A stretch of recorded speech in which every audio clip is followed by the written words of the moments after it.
여보세요?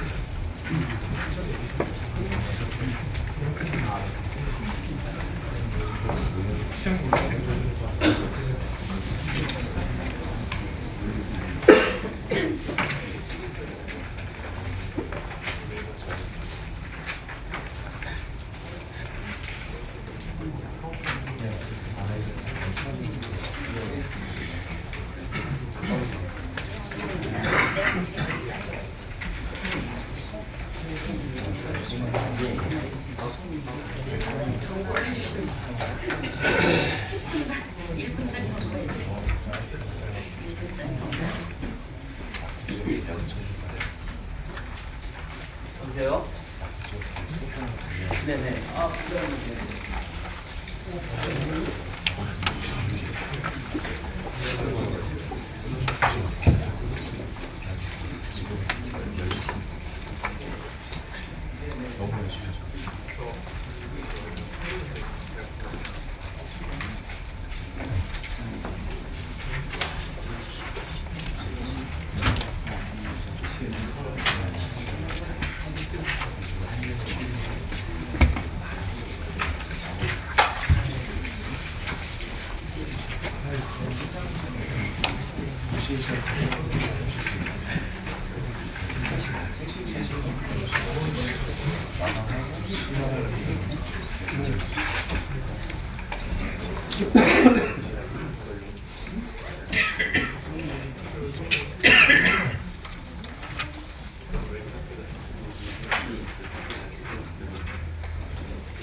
안녕하세요. 네, 아유.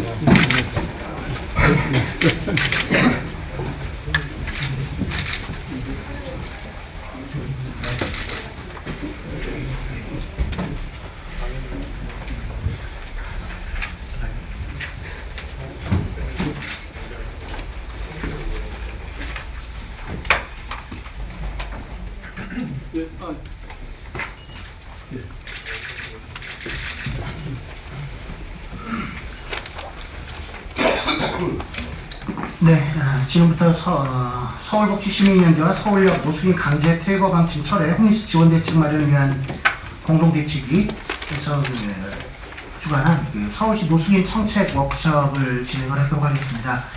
먼저 바쁘신 와중에 이 자리에 참석해 주신 모든 분들 다 여기서 소개를 드리는 게 마땅할 것 같은데요. 그렇게 되긴 조금 우리가 시간 제약도 있고 하니까 몇 분만 간단히 소개를 드리도록 하겠습니다.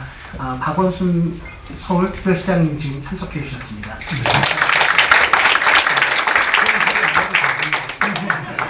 세 분 발제자분 소개해 드리겠습니다. 먼저 발제해 주실 인권운동 사연방의 정록 선생님. 다음 서울 노숙인복지시설연합회 서정화 회장님. 그 다음 홈리스 행동의 이동현 활동가님. 네, 그리고 이 자리에 또 민과 서울시와 그다음 각종 민간 단체, 시민운동 단체, 또 노숙인 당사자 인권운동, 그다음 또 노숙인 복지 서비스를 제공하시는 많은 모습들 참석을 해주셨습니다. 뭐 일일이 다 소개를 드릴 수는 없고요. 일단 서울시에서 저희 관련된 홈리스 관련된 정책들을 주관하고 계시는 황치영 복지보건 기획관님 참석해 주셨습니다. 또 주거빈곤 문제와 관련돼서 굉장히 오랫동안 활동해 오셨습니다. 오늘 또 잠시 후 인사 말씀해 주실 텐데요. 유용호 이사님 참석해 주셨습니다. 예, 모두 소개드리지 못하는 점 좀 양해를 부탁드리고요. 먼저 박원순 서울특별시장님의 인사 말씀 듣도록 하겠습니다. 네, 이렇게 함께 해주셔서 고맙습니다.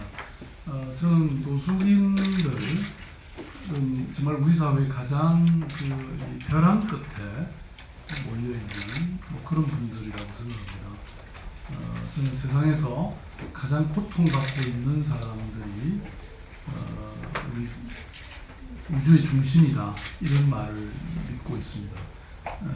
우리가 함께 하지 않으면 안 될 가장 절박한 이웃이라고 저는 생각합니다. 그런 측면에서 우리가 노숙인들이 이렇게 겨울철에 정말 얼어 죽고, 심지어는 제가 지난번 잠깐 방문을 했습니다만은 그런 길거리에서 이 불의의 변을 당하는 이런 세상을 저는 정말 정리해야 된다고 저는 생각하고 있습니다. 그래서 지금 그동안 그런 일들을 이렇게 인선에 세우신 여러분들의 노고에 대해서는 정말 감사의 말씀을 드리고, 어찌 보면 서울시로서도 이게 책임이 좀 크다고 할 수 있는데, 지금까지 노력을 안 해온 것은 아닙니다만 좀 더 잘할 수 있도록 여러분들이 도와주시고 또 함께 할 수 있는 이 어떤 것들인가를 오늘 정책으로 많이 발표해 주시면 저희들은 그런 것을 받아들여서 적어도 금년 겨울부터 시작해서 이런 어떤 일시적으로 그런 일이 없도록 하는 어떤 정책뿐만 아니라 더 나아가서 좀 더 본질적으로 이분들이 좀 더 재활의 길을 갈 수 있도록 하는 그런 중장기적인 정책을 이루기까지 받아들일 준비가 돼 있으시죠? 네. 네, 오늘 좋은 말씀 많이 부탁드립니다. 고맙습니다. 네, 다음으로 민간에서 사단법인 주거권연합의 상임이사님이신 유영우 이사님 인사 말씀 듣겠습니다. 네, 먼저 오늘 이 정책 워크숍에 참여해주신 박원순 서울시장님과 서울시 관계자 여러분들께 감사 인사를 드립니다. 지난 시간을 좀 되돌아보면 1997년 IMF 경제위기 이후에 노숙인들이 급속히 증가했습니다. 그런데 현재는 이 심화된 사회 양극화 문제 때문에 이 노숙인들이 고착화되어 가고 있고, 그 다음에 증가 추세에 있는 것으로 지금 파악되고 있습니다. 그러나 지금까지 중앙정부나 지방정부의 이 지원 정책은 한계가 있었다고 판단이 되고요. 특히 이제 2005년도에 노숙인의 문제가 전부 지방정부로 되고 나서는 이제 지자체의 의지에 따라서 편차가 심한 것으로 이렇게 판단되고 있습니다. 특히 이제 서울시에는 전국에서 이 노숙인 숫자가 가장 많이 분포되어 있는 지자체임에도 불구하고 종합적이고 체계적인 그 노숙인들의 사회복귀 정착을 위한 이 정책은 좀 미흡하지 않았나 이렇게 생각이 됩니다. 그래서 오늘 이 자리가 좀 서울시의 모범적이고 선구자적인 어떤 노숙인에 대한 지원 정책이 좀 마련되고, 향후 이 서울시의 이 모범적인 모델이, 지원 정책의 모델이 전국적으로 확산되는 계기가 되었으면 하는 바람입니다. 고맙습니다. 네, 감사합니다. 아직까지 공식으로 발표되진 않았습니다만 현재 보건복지부가 주관했던 전국의 노숙인에 대한 실태 조사에서요, 현재 거리 노숙인의 숫자는 전국적으로 약 2,700명, 기존에 알려져 있던 숫자보다 좀 더 많습니다. 2,700명 정도이고요. 그 중에 서울시에만도 약 1,600명 정도의 거리 노숙인이 일단 집계가 되었습니다. 이건 실제 계시는 거리 노숙인 숫자 중에서 집계된 숫자일 뿐입니다만 기존에 알려졌던 숫자보다 훨씬 더 많은 숫자이고요.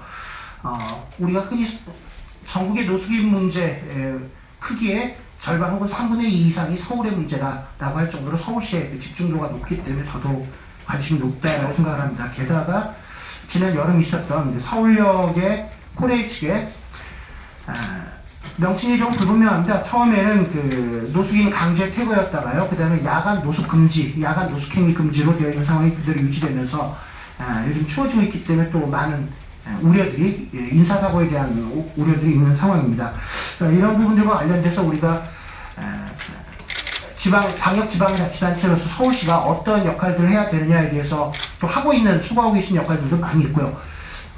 일일이 그걸 완결적으로 토론하려면 시간이 굉장히 많이 필요하겠습니다만, 불행히도 오늘 저희 청취 워크숍은 끝장 토론이 아니고 끝나는 시간을 일단 정해놓은 자리입니다. 그렇기 때문에 발제자님들 그리고 토론하시는 분들께서도 가급적이면 약간 시간을 짧게, 그리고 특히 개별적인 활동이나 개별 속해 있는 곳에서 이제 워낙 훌륭한 역할들 많이 하고 계십니다만, 개별 조직이나 개별 활동에 대한 좀 민원성, 이런 부분들은 좀 줄여가면서 저희가 시장님과 서울시에게 전달하고 싶은 그 민간의 정책 프로그램이나 요구안 같은 것들을 좀 내용 있게, 책임성 있게 전달하는 그런 자리가 되었으면 좋겠습니다.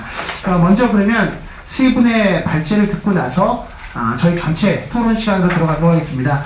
세 분 발제자님께는 약 1인당 10분에서 절대 15분을 넘지 않는 분량으로 핵심적인 부분들의 발제를 부탁을 드리겠습니다.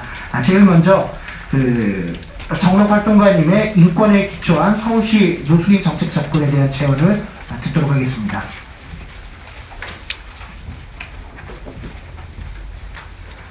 네, 인권운동 사업방에서 일하는 정용입니다. 간단히 발제드리겠습니다. 발제문에서 이제 인용을 처음에 시작한 게 지난 9월에 한 노숙인이 이제 노숙인의 가방이 절도당했었는데 그 가방에서 500만 원의 현금이 발견되었고 50억대의 자산가였다, 이런 게 이제 요즘 토픽처럼 언론에 보도된 적이 있습니다. 근데 제가 이 기사가 좀 눈에 띄었던 이유는 이렇게 사람들이 이제 그게 토픽이 됐던 이유가 있었던 거죠. 그러니까 돈이 행복을 주는 건 분명히 아닌 것 같은데요. 확실한 건 돈은 좀 자유를 주는 것 같습니다. 그러니까 선택의 자유를 준다는 거죠. 그러니까 그랬을 때 과연 이 사람이 노숙을 했었는데 우리 사회에서 이 노숙인이 가장 크게 이렇게 박탈된 게 무엇일까 했을 때 선택의 자유가 전혀 없는 사람입니다. 그러니까 혹자는 어떤 사람들은 노숙인이 게으르기 때문에, 일하기 싫어하기 때문에, 규율에 얽매이기 싫어하기 때문에 등등, 쉼터가 싫어서 등등 여러 가지 이유를 드는데요. 사실상 노숙인은 가장 선택의 자유를 크게 박탈당한 사람으로 좀 봐야 되는 게 맞다는 생각이 듭니다. 그래서 이렇게 봤을 때 선택의 자유가 박탈된 사람은 사실 이런 자본주의 사회에서 노숙인만은 아닙니다. 결국에는 돈이 없는 사람들은 돈이 있는 사람들에 비해서 뭐든지 다 선택의 자유가 좀 제약되는 거죠. 그랬을 때 거리에서 노점상이나 또는 도심 재개발로 살던 곳에서 쫓겨나야 되는 세입자들, 그런 사람들도 다 마찬가지의 의미에서 사회적으로 배제당하고 선택의 자유가 없기 때문에 여러 가지 어려움을 겪게 되는 거죠. 근데 이런 사람들이 결국에는 거리에서 장사를 하거나 살던 곳에서 계속 살기 위해서 투쟁하는 여러 가지 활동들이나, 또는 노숙인들이 서울역이나 지하철 역사 같은 데서 자는 행위 같은 것들은 결코 선택이나 자유, 좀 하고 싶은 일이라기보다는 그냥 죽지 않기 위해서 살아가는 일이라는 거죠.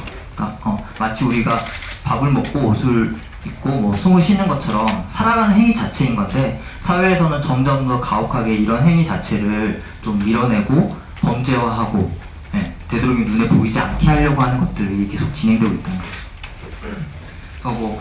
저희가 서울역 조치 관련해서 이렇게 여러 활동들을 하고 있는데요. 사실 서울역 조치랑 서울시랑 직접적인 관련은 없을 수도 있는데요.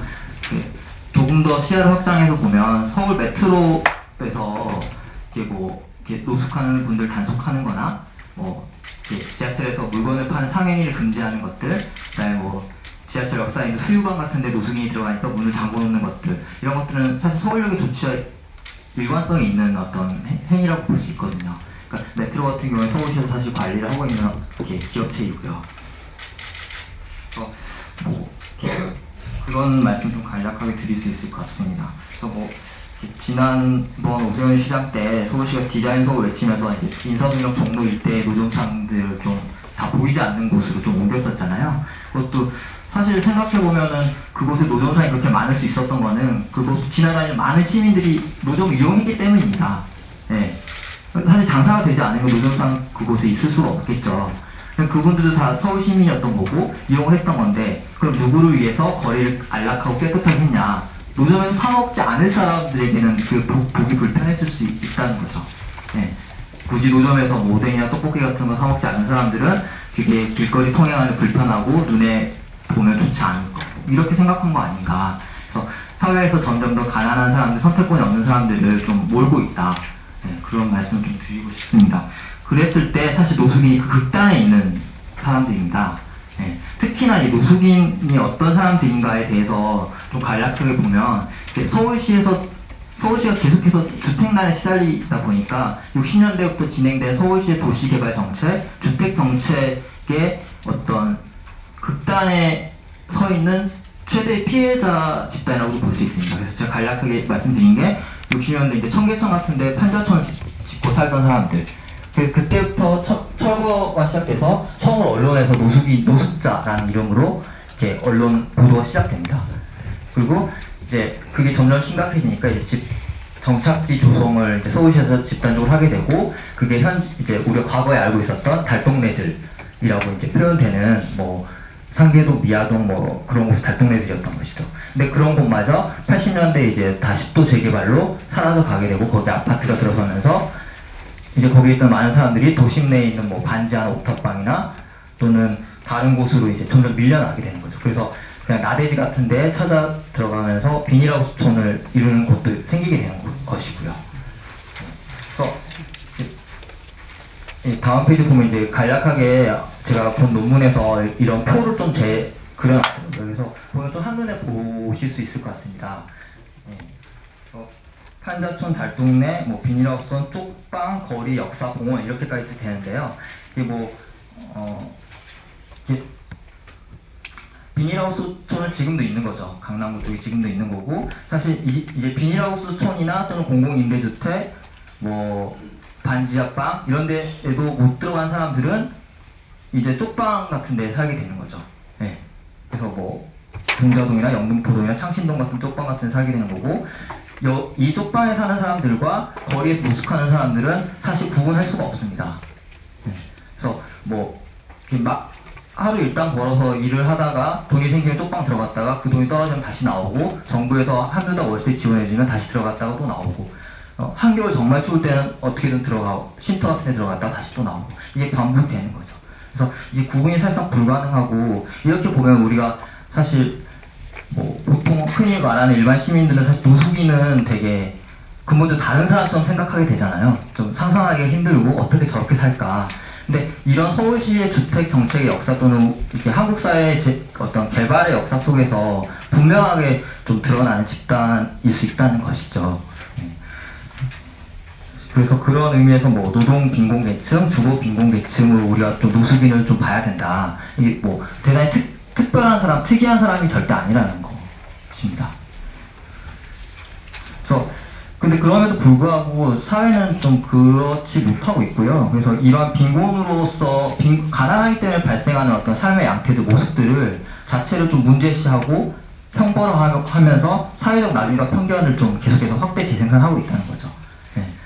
그래서 당연히 그런 취급을 받는 게 뭐 불쌍하지만, 아쉽지만 뭐 어쩔 수 없는 이런 식의 어떤 사회적 낙인과 편견을 계속 만들어내고 있다는 거고요. 그래서 다음 챕터에서는 그러면 이 사회가 과연 노숙인들을 어떻게 보고 있는 것인가. 그러니까 사실 노숙인 인권을 말하기 이전에요, 많은 사람들이 노숙인 인권 이렇게 이야기하면 좀 매치가 잘 안 된다, 또는 안 어울린다, 또는 배부른 소리 아니냐, 이런 식의 반응을 보이는 사람들도 꽤 있습니다. 그래서 사실 인권이라는 거는 나와 동등한 어떤 사람의 권리, 나와 다르지 않은 사람의 권리라는 관점에서 출발해야 되는데요. 그러기에는 사실 이 사회가 노숙인을 너무나 다른 사람으로 보고 있습니다. 거기에 대한 좀 말씀을 드리고 싶고요. 이 조선일보 기사 인용한 거는요, 이날이 서울역에서 야간 노숙 금지 조치를 발표하겠다는 게 언론에 포착이 돼서 미리 이렇게 유출된 날입니다. 그래서 조선일보는 그 보도를 동시에 하면서 이 보도를 내보냈습니다. 그래서 이런 노숙인의 점령당한 도시 한복판, 밤에 여자 혼자 다니기 겁난다. 그러므로 서울역 조처는 정당하고 그런 노숙인들로부터 시민을 보호해야 된다라는 어떤 사회적 편견이 이제 녹아 들어가 있는 것이죠.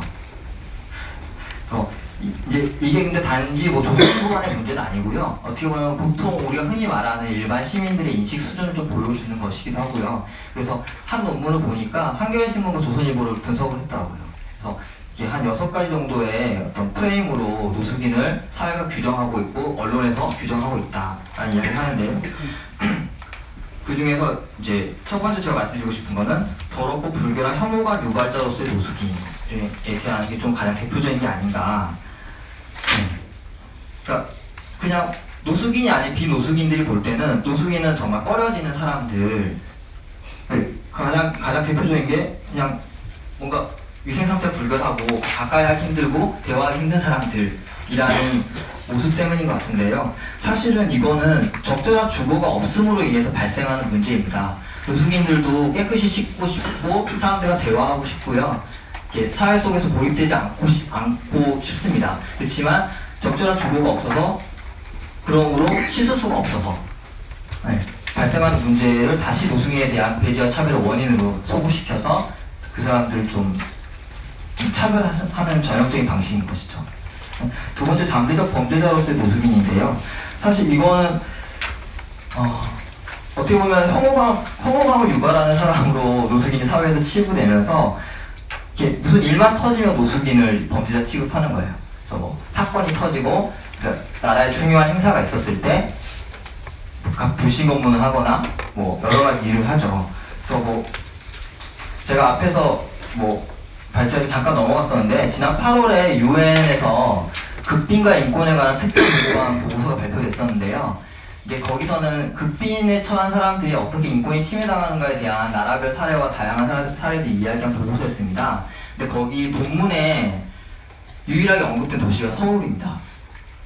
그러니까 뭐 각 주에는 다른 나라 샌프란시스코나 뭐 헝가리나 이런 사례가 나오긴 하는데요. 본문에 유일하게 나온 도시가 서울이었고요. 서울의 예가 88년도 올림픽 때 노숙인들에 대한 조치, 그 다음에 월드컵 때 노숙인들에 대한 조치에 대한 예로서 서울을 언급하고 있었습니다. 그런 의미에서 사실 범죄자로서 노숙인을 좀 생각하고 눈에 보이지 않게 하려고 하는 그런 행위를 많이 하는데, 사실 노숙인이야말로 가장 범죄와 폭력에 크게 노출되어 있는 집단입니다. 그래서 보시면 아시겠지만 뭐 명의도용을 통한 금융상계와 범죄라는 걸로 이야기되는데, 그래서 범죄자들이 이용했다는 말만 하는데 결국 그 명의도용을 당한 노숙인들은 이후에 어떤 서울시의 어떤 지원 같은 것도 잘 받지 못하는 그런 상황에 처하게 되는 거죠. 그리고 사망의 원인도 외인성 손상이 가장 많았다는 거고요. 이거는 쉽게 말해서 폭력에 의해서 가장 많이 죽었다는 것이죠. 그 스스로 뭐 술 취해서 넘어질 수도 있는 건데요. 어쨌든 예. 마지막으로 이제 비가시적 존재로서의 노숙인인데요. 이게 어떻게 보면 노숙인 인권을 이야기하면서 제일 좀 풀기 어렵고 넘어야 될 벽이라고 생각하는데, 마음이 착한 많은 사람들도 노숙인이 너무 불편합니다. 예. 그래서 노숙인이 눈앞에 안 보였으면 좋겠다는 생각들 많이 하는 것 같아요. 예. 보기가 너무 힘들다는 사람들도 있고요. 어떤 사람 혐오스러우니까 보기 싫다 이런 사람도 물론 당연히 있는 것이고요. 그래서 서울역의 조치나 노숙인을 이렇게 지역사회에서 같이 함께 살아가는 동료로서 생각하는 게 아니라 없었으면 좋겠다. 그래서 실제로 많은 노숙인들이 그렇게 공공 역사에 많이 있지만 사람들 그냥 다 지나치는 것이고요. 못 보채하는 것이고, 그런 식으로 사회적 관계망을 상실해 나가는 게 사실 지금 이 한국 사회 노숙인의 모습인 것이죠. 예. 그래서 국제행사 때마다 사실 계속해서 노숙인을 보이지 않게 하려는 조치가 계속 반복되었던 거고요. 예. 그렇습니다. 그래서 어떻게 보면 이런 사회적 인식을 공유하고 있는, 또는 여기서 벗어나지 못하는 정부와 지자체의 노숙인 대책이라는 게 결국엔 사회로부터의 격리 또는 노숙인들을 그래서 일정하게 통제할 수 있는 거 수준에서 좀 벗어나지 못한 게 아닌가라는 생각이 들고요. 이렇게 제가 뭐 구체적인 정책까지 이렇게 잘 알 수 있는 입장은 아닌데, 예, 뭐 대략 이런 정도로 평가할 수 있을 것 같습니다. 그렇다면 이 사회가 노숙인을 지금 이렇게 바라보고 있고 사회의 수준이 이 정도인데 인권의 주체로서 노숙인을 이야기한다는 게 과연 무엇일까? 그러니까 서울시나 노숙인이 아닌 사람들이 노숙인의 인권을 외친다기보다는 인권의 주체로서 노숙인을 이야기하는 게 어떻게 해야 될까라는 좀 이야기 드리면서 마무리하도록 하겠습니다. 이게 제가 말씀드리고 싶은 건 핵심적인 건 한 가지인데요. 이렇게 노숙인들은 사실 가난한 사람들로서의 극단이잖아요. 그래서 가장 극빈에 처한 사람들이고 빈곤에 가장 시달리는 사람들인데 이 빈곤은 그 사람들의 자질이나 또는 질병처럼 어떤 그 사람 고유의 문제가 아니라는 겁니다. 그래서 한 사회에서 살아가는 사람들은 서로 상호적인 관계를 맺고 살 수밖에 없는 것이고요. 사실 인권은 거기서 출발합니다. 예. 고립된 개인이 아니라 서로 동등하고 평등하게 살아가는 사람들이 그러면 어떻게 함께 잘 살아갈 수 있을까에 대한 고민에서 출발하는 거고, 어떤 한 사람이 극빈에 처하거나 노숙에 처한다는 건 사실 다른 사람의 책임이기도 하다는 것이죠. 마치 우리가 교실에서 1등부터 꼴등까지 이렇게 등수를 매기는 그런 상대평가를 하는 교육에서는 누구든 1등이 있을 수밖에 없고 꼴등이 있을 수밖에 없는 것처럼 사회적 편견과 자본의 논리에 따라서 계속 가난한 사람들을 밀어냈던 이 사회에서는 그 구조가 계속 진행된다면은 누구는 어차피 노숙을 할 수밖에 없는 겁니다. 예. 누구는 뭐 회사 사장이 될 수도 있겠지만 마치 1등부터 꼴등까지 사회를 줄 세우는 거랑 똑같습니다. 그래서 이런 관계 자체를 좀 근본적으로 다시 생각해야 된다는 것이고요. 그런 면에서 노숙에 대해서는 우리 모두가 책임이 있다. 노숙하지 않는 사람들이. 그런 의식에서 노숙인 인권을 출발할 수 있다는 말씀을 좀 드리고 싶습니다. 마지막으로 서울시가 그러면 어떤 역할을 해야 될까? 그랬을 때 이게 지금의 이런 사회적 배제, 편견이 계속 재생산되는데 서울시는 이런 사회적 시민들의 일반적 인식, 뭐 사회적 인식을 그냥 그대로 반영하거나 시민들이 이 수준이니까 어쩔 수 없다라고 나도 잘하고 싶으면 어쩔 수 없다 이렇게 이야기하기보다는 오히려 공공정책이 더욱더 사회적으로는 이렇게 배제당하고 힘이 없는 사람들을 지지하고 함께 하는데 더 열심히 나서야 된다는 것이죠.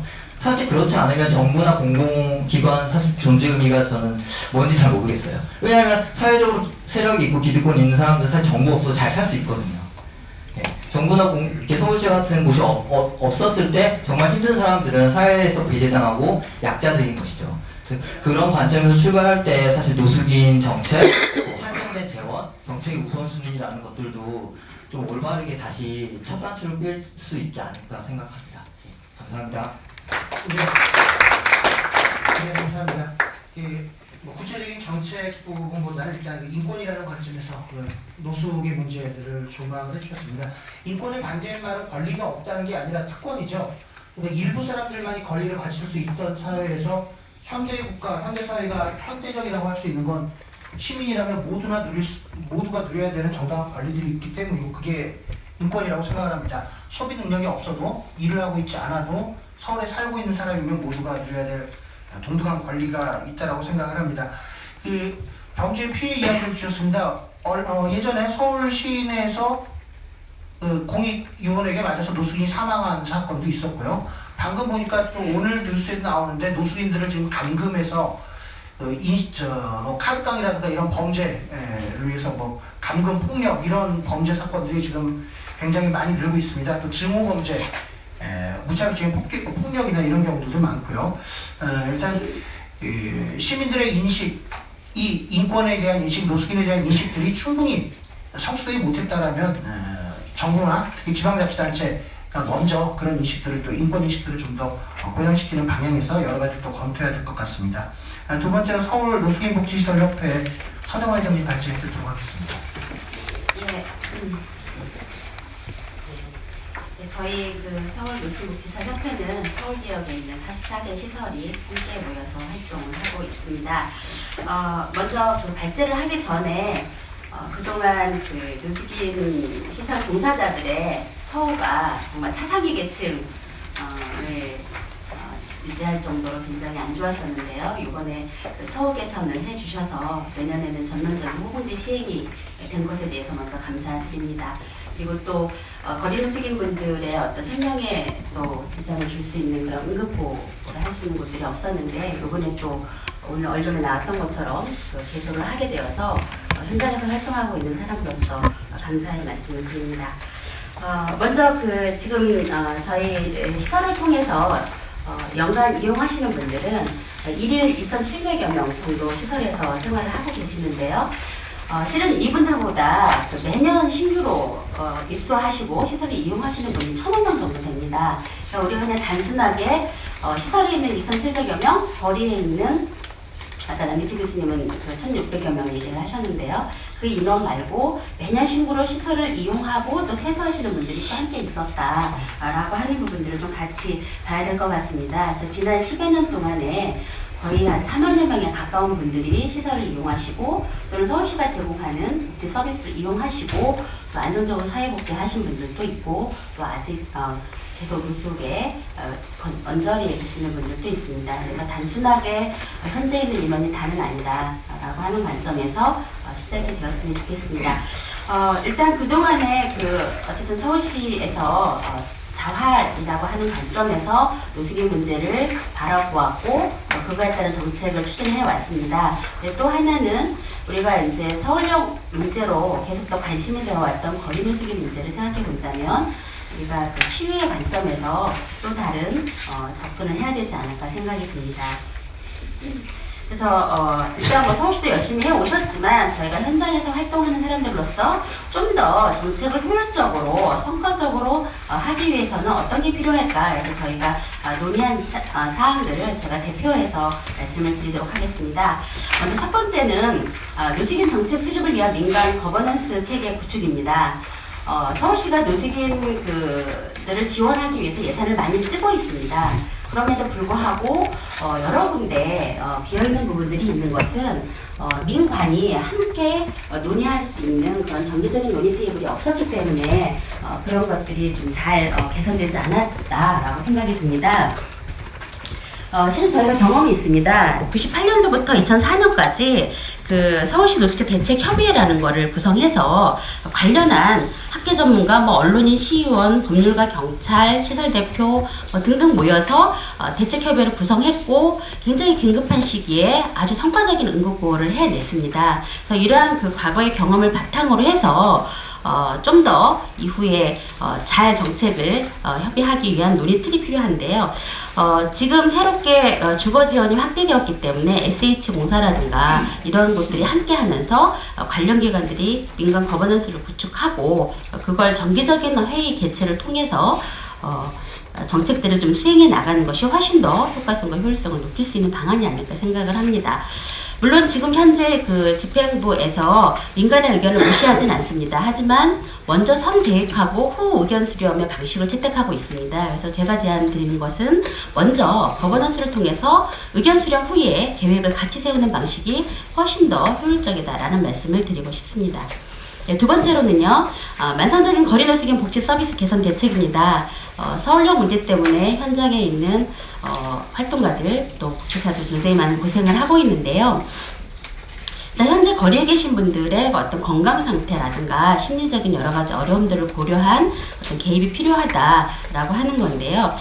첫 번째는 이제 알코올 중독이 있으신 분들 또는 정신건강에 어려움을 갖고 계신 분들에 대해서는 좀 더 이렇게 밀도 있는 밀착 사례 관리와 밀착적인 서비스 지원이 필요하다 생각을 합니다. 지금 현재 서울시가 두 개의 재활쉼터를 운영하고 있습니다. 비전 트레이닝 센터라고 하는 남성용 재활시설 그리고 아가페이 집이라고 하는 여성 재활시설이 있습니다. 근데 우리한테 문제는 선택이 딱 한 곳밖에 없다는 것이 우리의 문제입니다. 특히 알코올 같은 경우에는 치료 공동체 모델이라고 하는 그런 모델을 비전 트레이닝 사용하고 있는데요. 그 치료 공동체 모델이 나한테 잘 맞지 않고 그 시설이 나한테 잘 맞지 않다 그러면 갈 곳이 없습니다.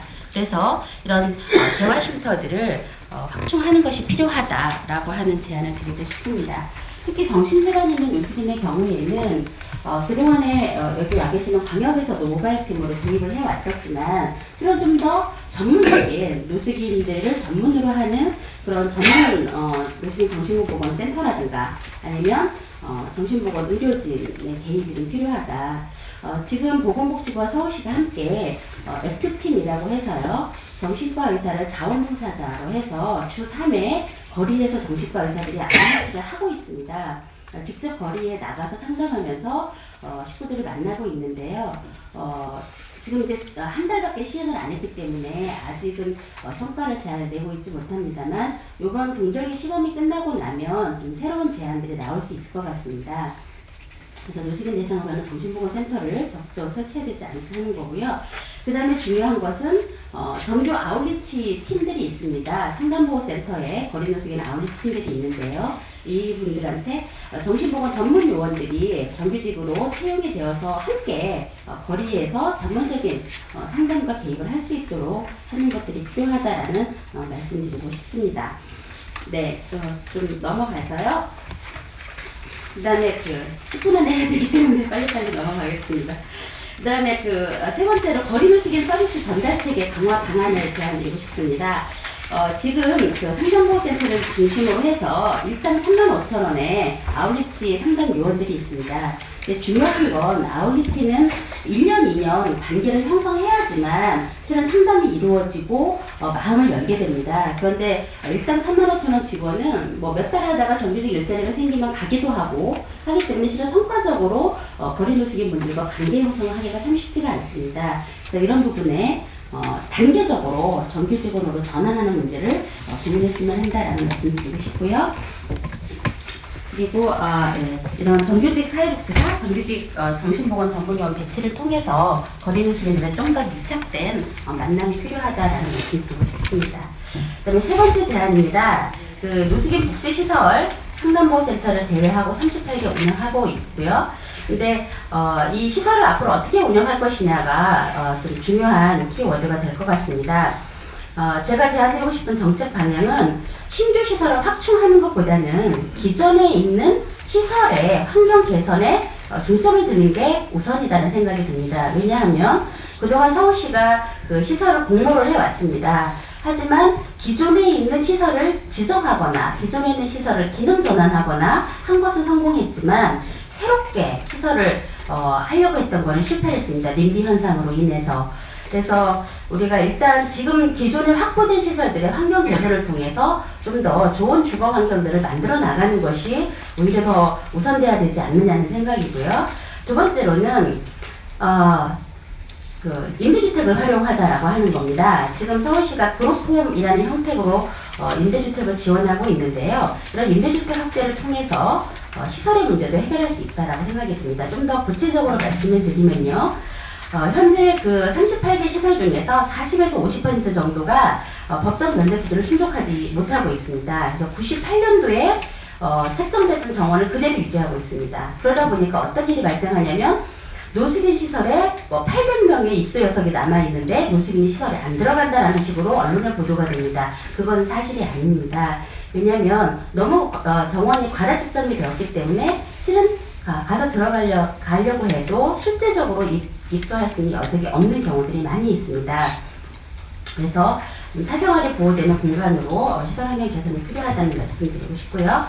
그 다음에 지금 시설에서 일하는 종사자들이 2명이 맞교대 근무하는 시설들이 많이 있습니다. 30인 이하의 소규모 시설에는 더더욱 그렇고요. 그런 상황에서는 실은 밀착된 사례 관리를 시행하기가 쉽지가 않습니다. 그래서 종사자들이 서로 교대 근무가 아니라 8시간의 노동을 할 수 있도록 종사자 인원을 좀 늘려가는 방법들이 필요하다고 생각이 들고요. 아까 이제 서울 시민들의 노숙인 인식에 대한 이야기들이 나왔었는데요.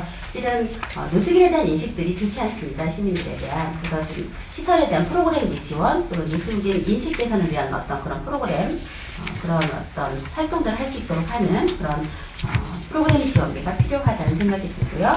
그 다음에 지금 시설에 있는 이제 운영비 지원이 있습니다. 운영비 지원이 실은 정원이 아니라 현원을 중심으로 지원이 되고 있습니다. 근데 운영비는 기본적으로 하드웨어를 유지하는 데 들어가는 비용이기 때문에 현원으로 하는 것은 맞지 않다고 생각이 듭니다. 왜냐하면 30명 정원에 25명 들어왔다고 해서 25명의 전기요금이 나가거나 난방비가 나가는 건 아니거든요. 그래서 운영비 지원은 정원과 또 시설의 면적을 기준으로 해서 실질적인 공공요금이 지원될 수 있는 방안으로 가야 된다는 생각이 들고요. 특히 또 쉼터에는 동적의 난방비 지원이 전혀 없습니다. 심지어 제가 가슴 아픈 얘기를 들었는데요. 어느 쉼터에서는 아예 사무실에는 난방을 하지 말아라. 그리고 여름에는 냉방도 하지 말아라. 그렇게 해서 버티자 뭐 이렇게 운영하는 시설들도 있다는 얘기를 들었습니다. 좀 현실적인 운영비 지원이 필요하다. 많은 운영비가 아니고요. 실제로 나가는 공과금만큼의 운영비 지원은 필요하다는 생각이 듭니다. 네.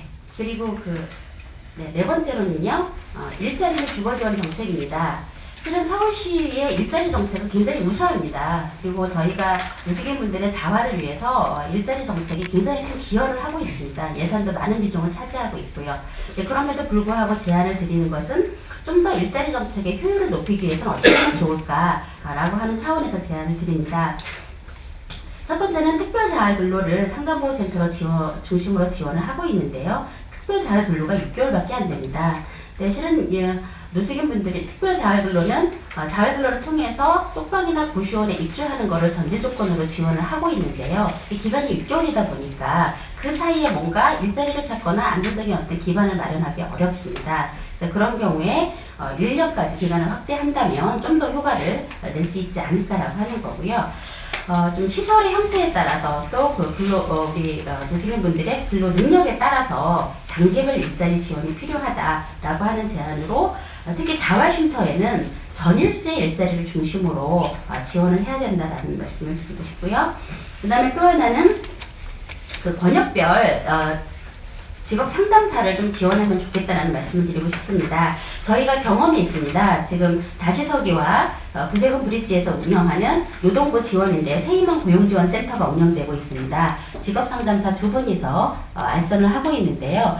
지금 각 상담센터별로 100여 명 이상이 정규직으로 취업을 해서 일을 하고 있습니다. 그리고 이 상담센터에 가서 쉼터에 계신 분들이 취업 등록을 하고 있고요. 근데 너무 멀리 떨어져 있는 시설들은 좀 가기가 어렵습니다. 그런 부분에서 직업 상담사를 번역별로 지원했으면 좋겠다 하는 거고요. 그 다음에 주거 지원 확대입니다. 지금 LH공사와 SH공사를 통해서 노숙인들의 주거 매입임대 주택 사업으로 600호가 지금 나가 있습니다. 600명이 지금 지역사회 복귀해서 생활하고 있는 것이죠. 근데 여기에 전담 사료관리자가 없습니다.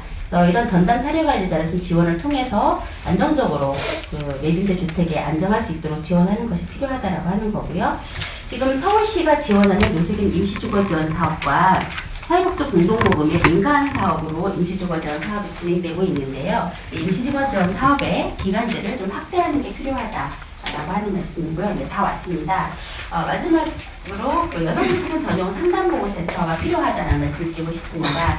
지금 여성 노숙인 분들이 지난 복지부 조사에서는 91명으로 거리에 있다라고 하는데요.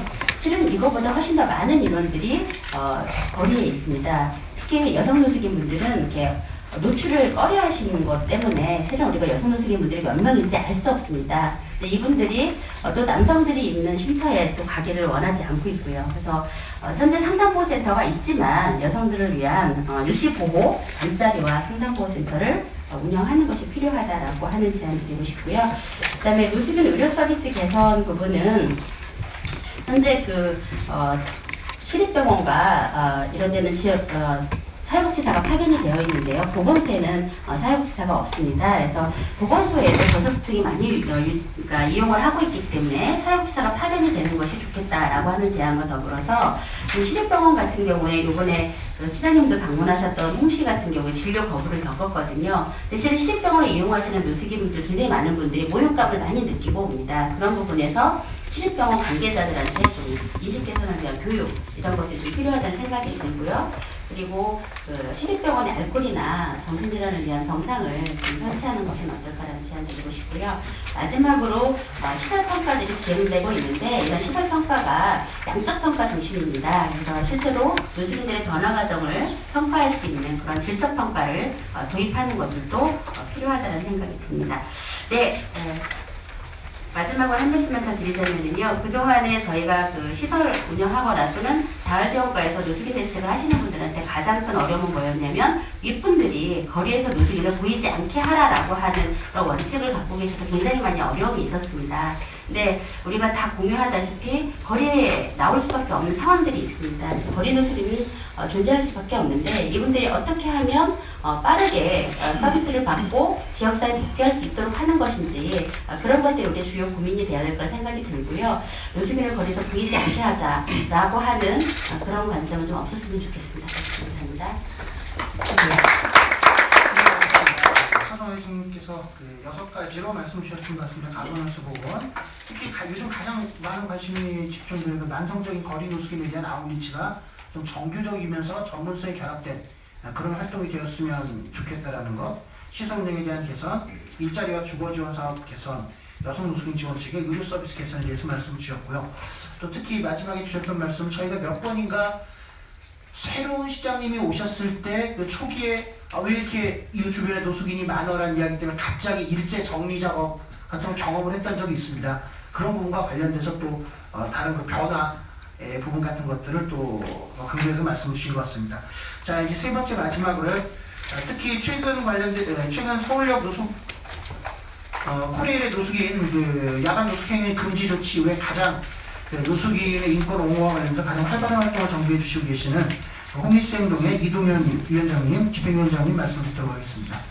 예, 안녕하십니까. 이동현이라고 합니다. 그 발제물 분량이 굉장히 많이 있는데요. 발제 시간이 적어서 분량을 많이 넣는 걸로 했고, 이 발제물은 그 서울역 공대가 22개 단체에서 구성을 하고 있습니다. 22개 단체 세 단위에서 공동 저작하는 것임을 미리 말씀을 드립니다. 크게 두 부분입니다. 서울역 강제 조치 이후, 강제 퇴거 조치 후 노숙인에게 어떤 문제가, 어떤 변화가 있는지, 그리고 그에 따른 재원을 첫 번째로 드리고요. 두 번째로 노숙인 복지 분야 4가지 분야에 대해서 제안을 드린 걸로 말씀드리겠습니다.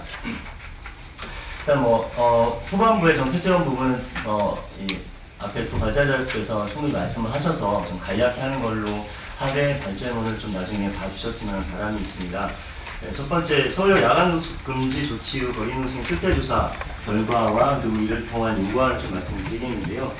이게 애초에는 서울역 강제 퇴거였다가 야간 노숙행위 금지로 이 이름이 다시 바뀌었고, 내용을 보면 1시 반부터 4시 반까지 4시간 동안 서울역에서 나가게 하고, 그 이후에도 노숙인들이 들어올 때 이제 행색을 보고 친구나 소지 물품을 보고 이제 선별적으로 입장을 하게 한다라는 것이었습니다. 계획은 이렇지만 실제 진행되는 것은 24시간 내내 노숙인에 대한 선별적 골라내기 작업들이 계속 진행이 되고 있고, 그것은 전화와 다른 활동가들의 이제 상담 활동을 통해서도 늘 발견되고 있고, 현장에서 민원 제기를 하고 이런 상황이라고 알 수 있습니다. 그래서 이런 조치가 노숙인에게 어떤 영향을 미치고 있는지, 그리고 그에 따라서 후속 서울시의 대책이 효과가 있었는지, 이런 부분을 좀 말씀을 드리려고 합니다. 페이지를 넘어가세요.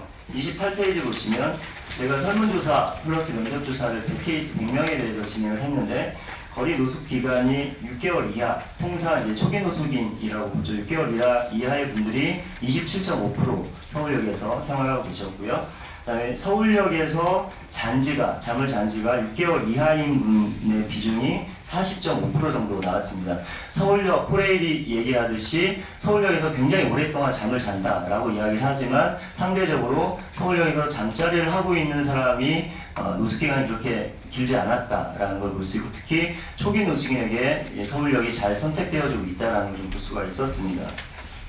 29페이지 보면 제목은 그렇습니다. 금지 조치가 노숙인에게 어떤 심리적인 영향을 주느냐라고 하는데, 추위나 비나 더위 등을 피할 곳이 없어서 걱정됐다. 왜 노숙인한테 그런지 억울하다. 어디로 가야 할지 막막하다. 이런 응답이 1, 2, 3일 차지했는데, 이게 심리 상태에 대한 응답이기도 하지만 비나 더위를 피할 곳이 없다. 어디로 가야 될지 모르겠다라는 것은 구체적인 이 거처에 대한 고민이기도 하다는 거죠. 심리적인 생체기를 줌과 동시에 아주 구체적인 이제 물리적인 고통도 함께 주는 것이 서울역의 강제 퇴거 조치라는 것을 알 수가 있습니다. 다음 페이지 넘어가세요. 그럼 왜 서울역에 있느냐? 전체 응답자도 있지만 6개월 이하 초기 노숙인 같은 경우는 압도적인 1위가 그렇습니다. 다른 곳을 모른다라는 거죠. 서울역을 몇 개 중에 선택한 것이 아니라 서울역밖에 갈 곳이 없었다라는 것을 저희가 조사로 알 수 있었다라는 거죠. 그러나 이렇게 선택된 서울역에서 코레일은 이분들을 그냥 내보내는 것이었고, 그에 따른 서울시의 반응은 후속 대책이었습니다. 후속 대책에 대해서 이제 물어봤습니다. 32페이지로 넘어가면요. 대책의 효용성에 대한 질문 이전에 서울시 대책에 대해서 알고 있느냐라는 질문에 대해서 알고 있다가 52%, 상대적으로 굉장히 낮음을 알고 있었습니다. 아는 사람 역시도 신청하지 않았다가 52.1%로 절반이 넘었습니다. 왜 그랬냐 이런 것들을 물어보니까 대체적으로 서울시 정책에 대한 경험적인 실망의 경험들이 굉장히 많이 있었다는 거죠. 해봐도 뭐 별로 실효성이 없을 거다 이런 응답이 굉장히 많았다는 겁니다. 그리고 그 이후에 33페이지를 보시면 서울역 등에서 서울시의 후속 대책과 그리고 코레일의 강제퇴거 대책으로 인해서 노숙인들이 탈노숙을 했다라는 얼토당토하는 보도를 굉장히 많이 냈었습니다. 근데 이 그래프를 보시면 8월 노숙인 현황을 보면 한 일주일 정도, 8월 말께 일주일 정도는 노숙인 인구가 상당히 많이 줄었습니다. 그러나 8월 30일, 31일 때에는 오히려 8월 초보다 더 늘어난 걸 알 수 있습니다. 왜 줄었느냐? 이 줄어든 시기를 가지고 서울역에서는 탈노숙했다고 얘기했지만 실제로 이때는 그 서울역에 있는 상업시설에서 박앤세일을 했습니다. 그래서 그 통로에 종이시던 100분 정도가 못 잔 거거든요. 그러니까 이 통계를 굉장히 그 자기들에게 유리하게 인용을 해서 그냥 거짓 보도를 한 것을 알 수가 있었고요. 이런 이 조사 결과를 바탕으로 해서 몇 가지 요구를 하면 일단은 서울역 노숙행위 금지 조치에 대해서 철회 요구를 공식화해야 된다라고 생각을 합니다. 어쨌건 노숙인법에 보면 이 정부와 지자체는 노숙인의 권익 보호와 자리 재활 지원을 위한 주체임을 명시를 하고 있습니다. 자기가 보호해야 될 대상에 대해서 명백한 생존권적 그리고 인격권적 침해를 하고 있는 게 현재 서울역 금지 조치라는 거죠. 보호 주체에 대한 명백한 탄압에 대해서 그건 아니다라고 이야기할 수 있는 시정 철학이 분명히 있어야 된다는 생각이 들고요. 이게 단지 입장을 공포하는 거는 사실 이전에 오세훈 시장도 작년 겨울에 그리고 올 여름에 공포한 바 있습니다. 공포를 한 것이 목적을 충분히 달성한 것이다 라고 보기 어렵고요. 그 공포에 따른 구체적인 수단들, 나름의 압박과 아니면 협의 채널 가동 이런 것도 반드시 수반되어야 된다고 생각을 합니다. 그리고 이것이 중요한 것이 뭐냐면 아까도 손혜원 회장님께도 말씀하셨지만 시설들을 새로 만들려고 할 때 굉장히 걸림돌들이 많이 되고 있는데 이것은 서울시에서 만들려고 했던 자유카페도 마찬가지고 노인 그룹홈이라든지 연금포적인 쉼터 개소 이런 것들이 내내 지역 주민들의 집단 반발에 부딪혔던 것이고 누구나 이제 지역 주민의 입장을 조직하는 것은 지역 토호 세력, 힘 있는 토호 세력들이 조직을 하는 것인데 이런 서울역 강제퇴거라는 것은 노숙인에 대한 사회적인 혐오를 바탕으로 하고 있기 때문에 이것을 그냥 경과한다라고 했을 때 이후에 서울시 노숙인 복지의 질적 도약, 양적 성숙 이런 부분에 있어서 굉장히 큰 걸림돌이 될 수밖에 없다라는 겁니다. 그래서 이건 분명히 좀 정리를 하고 넘어가야 된다고 생각을 합니다. 두 번째로 이런 공공역사를 중심으로 한 탈거리 노숙 대책을 마련해야 된다는 것인데요. 일단 중요한 건 단계 지속형 모델을 좀 지속하는 게 좋다. 아까도 말씀드렸지만 1단계 아울리지 상담 이런 것들은 문제가 있다라는 말씀이고요. 36페이지 넘어가서 서울역을 중심으로 한 유의계층에 대한 서비스 제공처가 필요하다. 물론 지금도 이제 철도공사에 부지를 제공하고 이런 게 있습니다만 여기에 좀 더 긴급 의료 기능 같은 것도 제공할 필요가 있겠다라고 생각을 합니다. 그리고 37페이지 이제 주제별로 몇 가지 말씀드리겠습니다. 일자리 대책 부분입니다. 현재 대통령께서 일자리 같은 프로젝트라는 걸 통해서 일자리 사업을 시작하셨는데 15일 만에 이 사업이 구상이 되고 실천이 됐습니다. 굉장히 급박하게 진행이 됐고 그 급박성이 지금 많이 개선이 됐냐? 그렇지 않다고 생각합니다. 작년 같은 경우도 거리 노숙인을 위한 특별재활근로가 연초에 850개체로 시작해서 8월 달에 242개로 4분의 1로 동강됐습니다. 이런 식의 응급성과 한시성 이런 것들이 계속 가져오고 있다는 것인데요. 이것은 근본적인 문제가 일자리에 대한 수요조사가 안 되어 있다라는 것이라고 생각합니다. 그래서 기본적으로 이 사람 거의 홈리스들의 과거 직업력이라든지 근로능력이라든지 이런 것도 충분히 사정을 해서 수요조사 결과를 기반으로 해서 일자리를 편성해야 된다. 그리고 두 번째로 이 특별자활근로 같은 경우가 한 75% 정도가 거리 노숙인에게 제공됩니다. 그래서 거리 노숙인들이 말일날 이 특별자활근로 월급을 받는데 기뻐야 될 월급날 굉장히 울그락불그락합니다. 뭐냐면 그냥 돈 주기 못하니까 그냥 담배꽁초 줍는 거 시키고 돈 준다는 건데요. 급여가 38만 원밖에 안 됩니다. 작년보다 오히려 5천 원 떨어졌습니다. 이걸 가지고 자활해라 말이 안 되는 거죠. 최소한 그 일자리 어떤 노동 강도나 이런 걸 통해서 일자리를 좀 세분화하고 그에 따라 급여 차등화도 이루어지되 특별자활근로 급여 단가 최소한은 최저생계비 정도를 맞춰야 되지 않겠냐. 제안을 드리고 싶습니다. 두 번째로 주거대책 부분인데요. 노숙인 임시주거지원, 거래 계시분한테 쪽방고시를 얻어주는 사업인데 민간에서 이제 민간 펀드를 받아서 시행을 했는데 성공률이 한 80% 정도 됐습니다. 그래서 작년에 서울시에서도 시행을 했죠. 그러나 다른 게 있다면 이 사업이 왜 잘 됐냐 그러면 일단 서비스 대상자들이 욕구랑 잘 맞았다는 거죠. 주거를 굉장히 원하는데 여기다 주거를 제공하는 사업이기 때문에 잘 됐는데 일단 물량이 부족한 부분이 있습니다.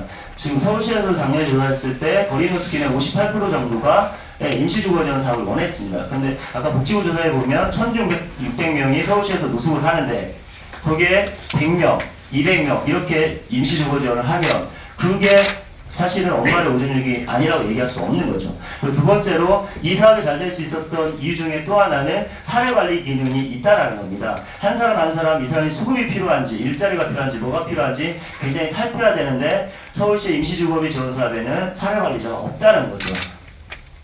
그런 점에서 성과가 높을 것이다. 잘 예상하기 어렵다고 생각합니다. 만약에 이런 식으로 계속 가다 보면 수급 대상자, 굉장히 아픈 사람, 이런 사람만 오히려 또 선별적으로 지원하게 될 개연성이, 왜냐하면 성공률을 높여야 되니까 이런 위험이 있다고 생각합니다. 그 다음에 쪽방 지역에 대한 대책인데요. 쪽방이 계속 허물어지고 있습니다. 대단지로 허물어지고 있는데 이렇게 되는 건 전부 다 개발 지역으로 묶여 있는데요.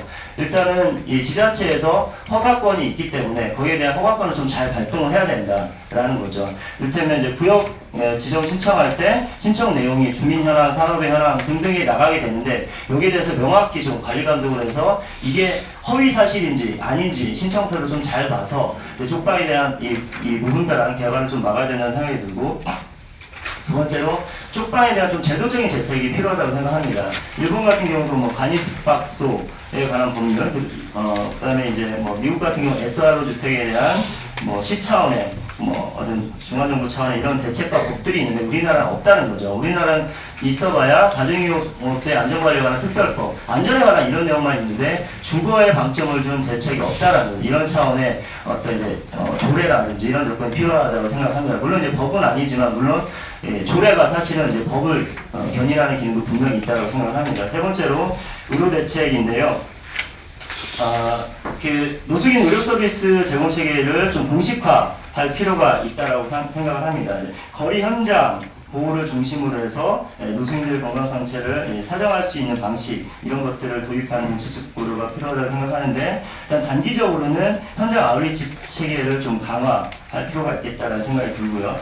두 번째로 장기적으로는 실생활 보장된 의료급여로 편입하는 게 필요하다고 생각합니다. 그리고 두 번째로 알코올 중독 정신질환에 대해서는 이 과거에 진료소에 정신과 의사 선생님이 공중보건으로 파견되어 있었는데 약을 못 쓰고 그냥 이제 끝난 적이 있었습니다. 왜냐하면 그 정신보건법상 향정신성 의약품을 진료기관이 의료기관이 아닌 데서 못 쓰게 되어 있었기 때문이죠. 이런 것들을 좀 해결하기 위해서는 이제 공공병원에 시립병원이든 국립병원이든 어떤 브랜치 개념으로 해서 좀 그렇게 제대로 투약할 수 있도록, 손댈 수 있도록 그렇게 공식화하는 것이 필요하다고 생각을 합니다. 그리고 장기적으로는 이제 딱히 노숙인 이렇게 가지 않더라도 포괄적인 정신보건 체계 안으로 좀 편입할 필요가 있다고 생각하는데, 이제 올해 10월달부터 시작한 이 서울시의 건강음주 희망 프로젝트 사업이라는 게 있습니다. 이게 한 달밖에 안 됐지만 의뢰 건수가, 노숙 횡령 환자 의뢰 건수가 한 120케이스 정도 됩니다. 꽤 성과가 있다고 생각하는데, 이런 것들을 그냥 시범사고로 끝낼 것이 아니고 내년에도 충분히 진행을 함과 동시에 어떤 문제가 있었는지 좀 시사점을 좀 찾아내서 발전시킬 필요가 있다고 생각을 하고요. 그 다음에 이 노숙인 정보관리 체계, 특히 의료에 대한, 굉장히 노숙인이란 굉장히 차별이 많을 수밖에 없는 정보에다가 또 질병에 대한 정보까지 같이 집적되어 있는 의료 정보는 굉장히 민감하게 다뤄야 된다고 생각합니다. 그렇기 때문에 가칭 노숙인 윤리위원회 이런 이 기구를 넣어서 여기에 대한 좀 관리를 어떻게 할지 논의를 해야 된다고 생각하고요. 그다음에 의료 문제에 관한 정책 결정 구조도 필요하다고 생각하는데요. 48페이지 보시면 이 노숙인의 질병 특성과 또 이제 공급자, 의료기관의 특성에 대한 이해를 좀 균등히 할 수 있는 그런 체제 속에서 의사결정 구조를 해야 된다고 생각합니다. 그래서 뭐 적당한 예산, 그리고 의료 정책의 방향 이런 것을 논의를 해야 된다고 생각하는데, 올해 7월 달에 서울시에서 내놓은 노숙인 의료관리 대책에 보면 노숙인들의 의료 쇼핑 이런 것들을 운운하면서 진료용의 장벽을 높이는 방식이었지, 공급자들의 도덕적 해이를 체크할 수 있는 부분이 전혀 없었다는 문제가 있습니다. 그렇기 때문에 좀 전문가들로 같이 해서 이런 서울시 전체의 어떤 의료 대책을 같이 점검하고 예산도 어떻게 하면 줄일 수 있는지 보고 어떻게 하면 발전할지 이런 것들을 같이 논의할 수 있는 정책 결정 구조가 필요하다고 생각을 합니다.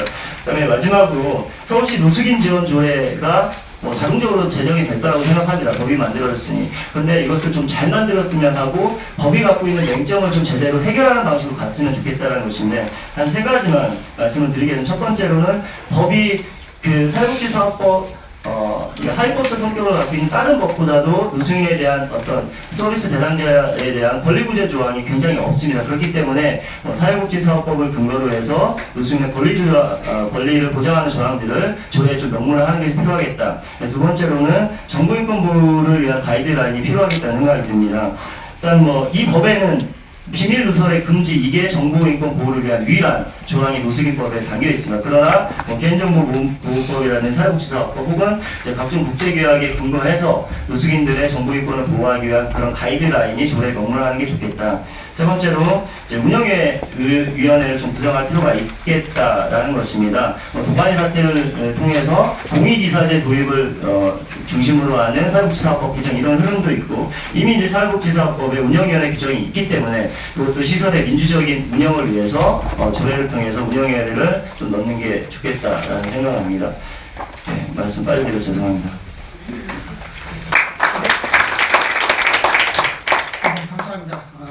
이동현 의원님께서 현재 서울역 조치와 관련된 부분들, 그리고 거기에 왜 서울시 대책이 이렇게 후속적으로만 따라만 가느냐, 그리고 그 서울역 조치가 실효적으로 코레일의 강제 퇴거 조치 때문에 발생한 문제들을 실효적으로 대응하고 있지 못하다라는 말씀을 주셨고요. 또 재반 연기에서 서울시의 노숙인 관련 정책들에 대한 제언점들을 주셨습니다. 우리보다 홈리스에 관련된 정책 개입들이 더 경험들이 많았던 나라들, 선진국들은 훨씬 우리보다 많았겠죠, 전부 다.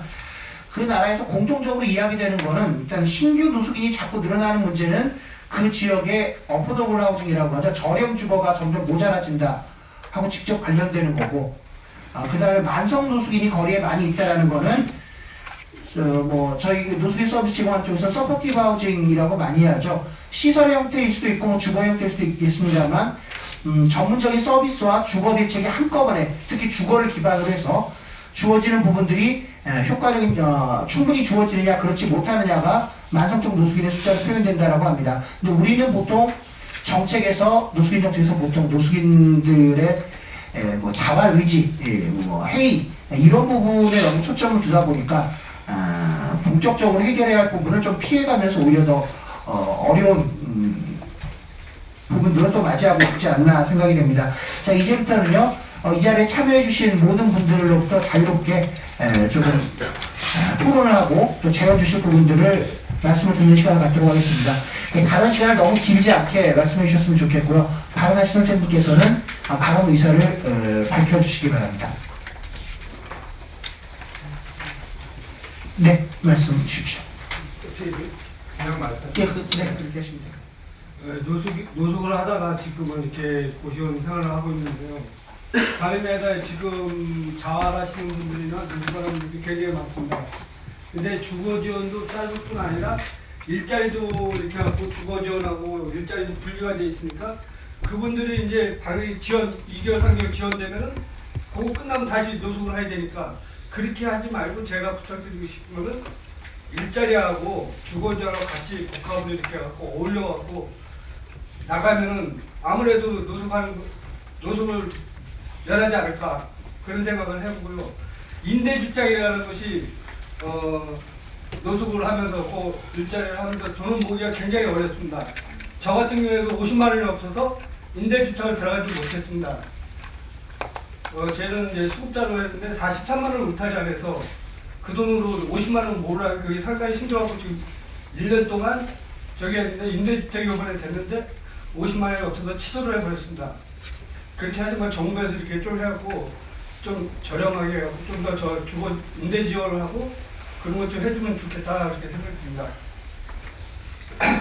네, 감사합니다. 그 주거지원 사업과 일자리 지원 사업이 뭐 일각에서는 이게 한쪽으로 너무 집중되면 안 된다고 해서 선택을 하게 만든다거나 이런 경우들이 있는데 이렇게 프로그램을 하다 보니까 각각 사업이 결국 한 분 한 분의 노숙인에게는 어느 하나도 해결하지 한 문제도 해결하지 못하는 식으로 되기 때문에 좀 종합되었으면 좋겠다는 말씀과 임대주택 사업들이 요즘 여러 가지 형태로 조금씩 확장이 됩니다. 매입 임대, 전세 임대 확장이 되고 있는데 그 보증금 같은 경우가 없어서 들어가지 못한다거나 이런 경우 관련되는 서비스가 공공 서비스가 있더라도 정보 접근은 좀 어렵기도 하고요. 또 그 돈 마련이 전혀 되지 않는 부분들도 있고 하기 때문에 이런 부분에 대한 기회 제공 관련된 말씀 주실 것 같습니다. 또 다른 분?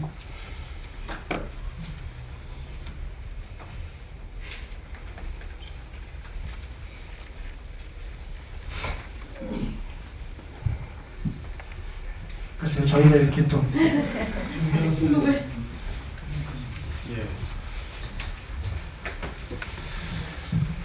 최근에 발제 내용 거의 대동소이한 것 같습니다. 사실 일자리, 주거, 인식, 또 어떤 지원의 어떤 통합적 체계와 노력 이런 것들, 또 그 근로하시는 분들의 어떤 사회적 인간 문제 또 여러 가지 말씀하셨는데 저희가 이제 자료도 보니까 1년에 예산 350억이 묶여 있다 이렇게 말씀하셨는데 항상 고민하는 부분이 그겁니다. 예산을 좀 최대한 많이 확보해서 또 그 예산의 수입만큼 실제로 잘 연계될 수 있도록 그런 노력들을 저희들이 그동안 쭉 해왔고 이게 IMF 이후부터 지금 사실 한 10여 년 동안 노숙 정책을 서울시가 나름대로 노하우도 갖고 추진을 했습니다. 근데 이제 최근에 그 경제 여건이 상당히 어려우다 보니까 이제 그에 대한 수요도 많고 신규 발생도 많기 때문에 지금 일일이 그 건건별로 제가 이렇게 쭉 설명드리기보다도 지금 말씀하신 대로 민간 협의체 이런 모임을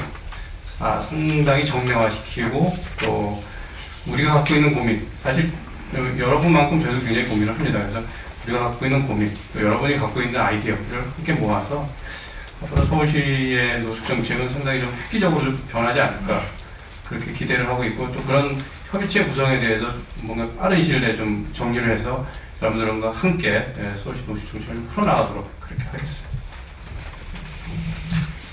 네, 그 황치영 보건복지기획관님께서 그 예산에 어려움이 있지만 적어도 그 민간 협의체를 활성화시키는 소통을 늘려서 지금까지와 좀 다른 획기적인 더 좋은 방향으로 정책들을 추진해 주시겠다는 말씀을 주셨습니다.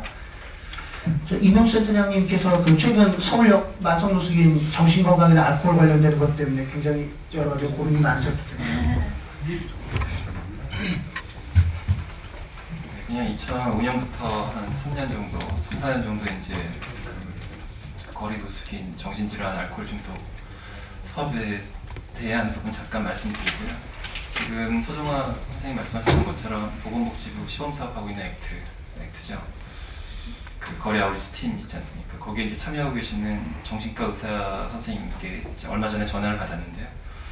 그분이 저한테 저희가 이제 거리를 다니면서 자원봉사들을 참여하는데 이렇게 쭉 보니까 이제 자기 눈에 발견된 그 정신질환이 좀 분명해 보이는 노숙 정신질환자가 한 서너 분 정도 있다라고 얘기하셨습니다. 그런데 문제는 그분들한테 어떻게 해줘야 되냐라고 이제 질문을 하시더라고요.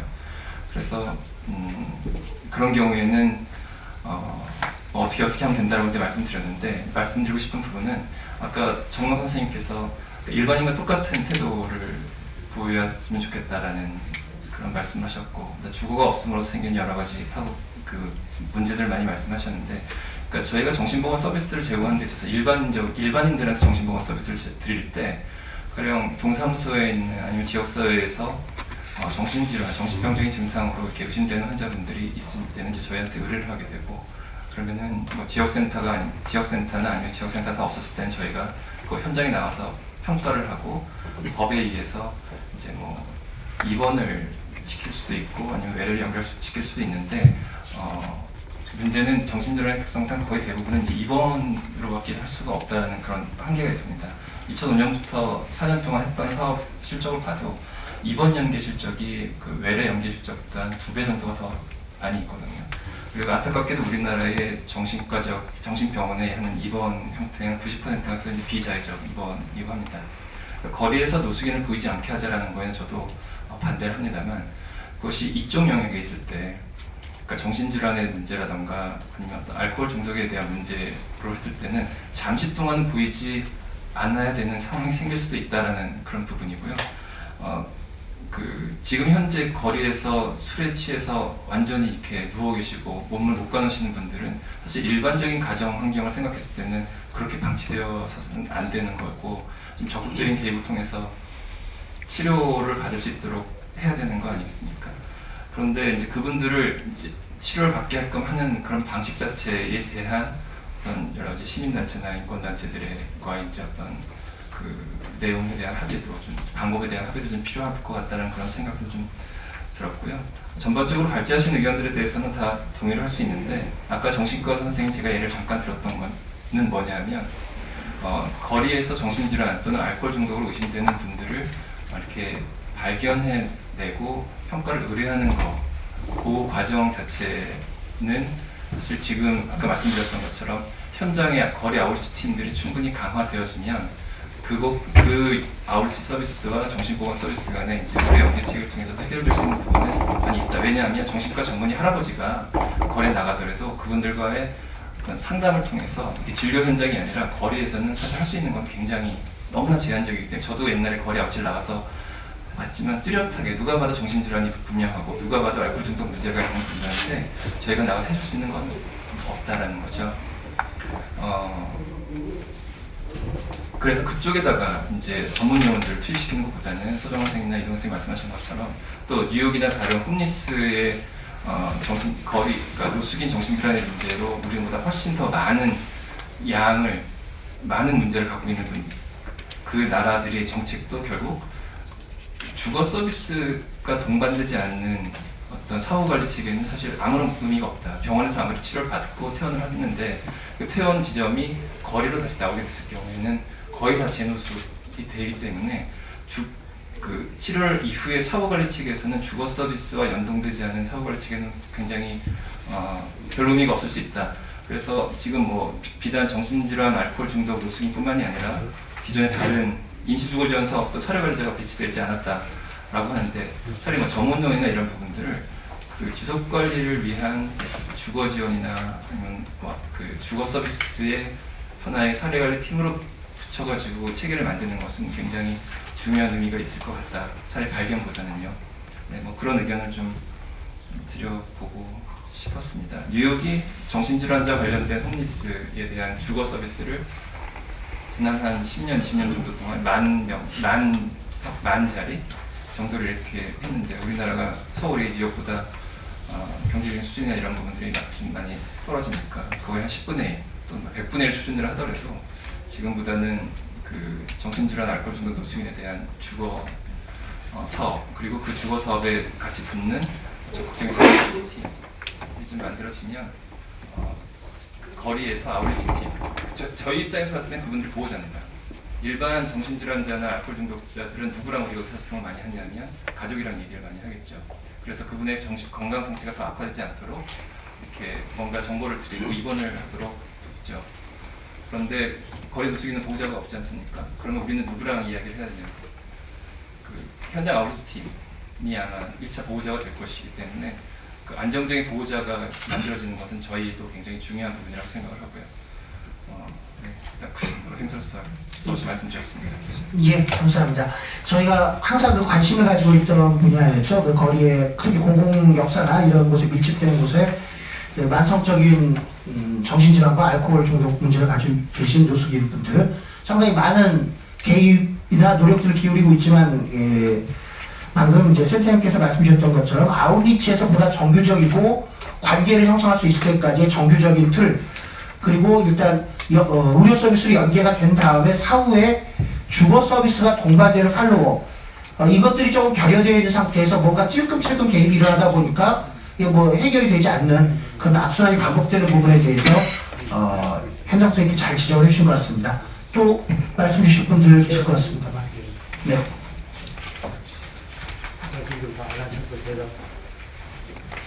말씀들을 다 안 하셔서 제가 좀 하겠습니다. 그 노숙 이전에 주거를 다 이렇게 물어보면 대충 다 도시원 쪽방 열악한 주거에 있다 오는 사람들이 대부분이지 20평 아파트, 30평 아파트에 살다가 바로 오는 사람 없거든요. 그리고 또 우리가 열심히 노력해가지고 탈노숙을 했다. 뭐 작업을 몇 푼 시켜가지고 다시 시설을 탈시설하고 사회로 복귀했다. 했을 때 그 사람들이 가는 곳이 역시 고시원이고 쪽방이고 저렴 주거라고 하는데죠. 근데 실제로 저렴하지 않죠. 우리가 이게 업 시켜가지고 이렇게 탈노숙을 시켰는데 그 사람들이 또 오는 게 반복형 아닙니까? 회전문이고. 그 이유가 뭡니까? 그래서 그런 주거비가 비싸다는 거예요. 이거 해결 없이는 계속 반복될 거예요. 아마. 그래서 뭐 그런 점에서 시장님께서 또는 서울시 관계자들께서 관심을 가져주시는 줄로 알고 있습니다. 또 한 가지 제가 말씀드릴 것은 이렇게 거버넌스도 중요하지만 사실 시설 안에 거버넌스도 중요합니다. 지금 시설장들은 예를 들어서 서울시내 노숙인 복지시설에 시설협회에 한 50명 된다면 종사자들이라고 불리죠. 실무자들은 거의 300명 됩니다. 근데 종사자일 뿐이죠. 어떤 뭐 이렇게 정책도 내려올 수도 없고 아이디어들도 많을 겁니다. 그 사람들이 힘을 합치면 또는 그 사람들 속에 잠재된 그런 어떤 동력을 끌어내면 이 노숙 사업하는 데 굉장히 큰 어떤 에너지가 되지 않을까 생각합니다. 근데 지금까지는 뭐 좀 시설의 비민주화라든지 어떤 실무자들의 어떤 아이디어를 구하는 그런 체제는 제가 볼 때는 안 돼 있는 것 같습니다. 이런 문제에서 좀 여기 모이신 분들이 좀 관심 가져주십사 하는 차원에서 제가 말씀드렸습니다. 네, 감사합니다. 저렴 주거가 실제 저렴한 그렇게는 운영이 될 수 있어야 한다는 부분과 시설과 종사자에 기반한 그런 정책 흐름 같은 부분들을 강조해 주신 것 같습니다. 저희가 시간이 10분, 기껏 많아야 10분 정도 남아있기 때문에요. 3분 정도만 더 말씀을 들을 수 있을 것 같습니다. 네. 네. 저는 이제 좀 그동안 실질적으로 좀 노숙, 이 홈리스 문제 직접 현장 활동을 하거나 그렇게 관여되어 있는 사람은 아니었고요. 좀 이렇게 한 발 떨어져 있는 이 주거 문제를 주로 다루는 그 관계 속에서 이쪽 부분에 좀 여러 가지 그동안 대책이라든가 이런 것들 좀 살펴보면서 느꼈던 것은 이런 거였습니다. 이 각각의 정책의 연관성이 단절되어 있다는 거죠. 예를 들자면 거리 노숙의 문제, 쉼터의 문제, 쪽방의 문제, 이것이 사실은 다 연결되어 있는 부분인데 불구하고 정책이 거리 노숙에만 초점이 맞춰져 있고 쉼터에 맞춰져 있고 그다음에 쪽방에 맞춰져 있습니다. 이것이 상호 보완적으로 이렇게 기능적인 역할, 정책의 효과성을 높일 때 좀 부족하지 않았나 하는 거고요. 그 다음에 이제 주거 지원의 문제와 사회복지 서비스의 문제, 일자리 제공의 문제도 같은 연계성이 부족한 거, 단절돼 있다. 그러니까 주거만 제공하고 끝나고 일자리 제공과 연계되지 못하고 다양한 사회복지 서비스와 연계되지 못했다는 것이 없다는 생각이 좀 듭니다. 저는 이게 아무래도 박원순 시장님이 복지 마인드를 굉장히 크게 갖고 계시고 그렇기 때문에 특히 노숙인의 문제는 인권적 문제이기 때문에 많이 개선되리라 생각을 하는데 그렇다면 지금부터는 좀 이 거리 노숙부터 쉼터부터 쪽방이나 고시원부터 그다음에 공공임대주택 입주까지 이렇게 쭉 이런 어떤 흐름 속에서 이분들이 지역사회 제대로 정책하기 위해서는 단계별로 사다리형으로 이분들이 좀 상향 이동할 수 있도록 하기 위한 주거지원 사회복지 정책, 그다음에 일자리 제공 등 여러 가지 것들이 복합적으로 좀 구체적이고 세분화된 정책이 수립돼야 된다. 그렇게 말씀을 좀 드리고 싶고요. 지금처럼 또 이렇게 단절된 프로그램으로 가서는 안 된다. 정책으로 가서는 안 된다. 이런 말씀을 좀 드리고 싶습니다. 네. 주거지원, 복지서비스, 일자리 등 노숙인과 관련된 각종 정책이나 프로그램이 너무 단절되어 있다 보니까 투입만 있지 성과는 결국 없다. 그래서 그런 부분에서 그 프로그램 간 연계 이런 부분들 많이 강조해 주셨던 것 같습니다. 또 다른 분? 네. 예, 저 공익변호사로 공감해서 일하는 조혜인 변호사라고 합니다.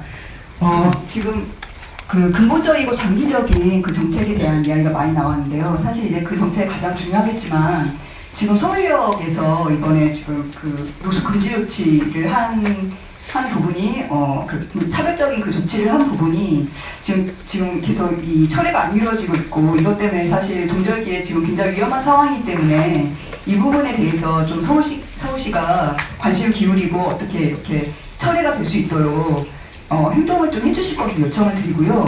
그것과 관련해서 혹시 질문을 주시면 제가 답변을 드리려고 했는데 질문이 안 나오니까 혹시 그런 조치가 그 철도안전법상 근거를 가지고 있는 것이 아니냐라고 문의를 해주시는 분들이 많아서 그 부분에 대해서 짤막하게 보충 설명을 드리려고 합니다.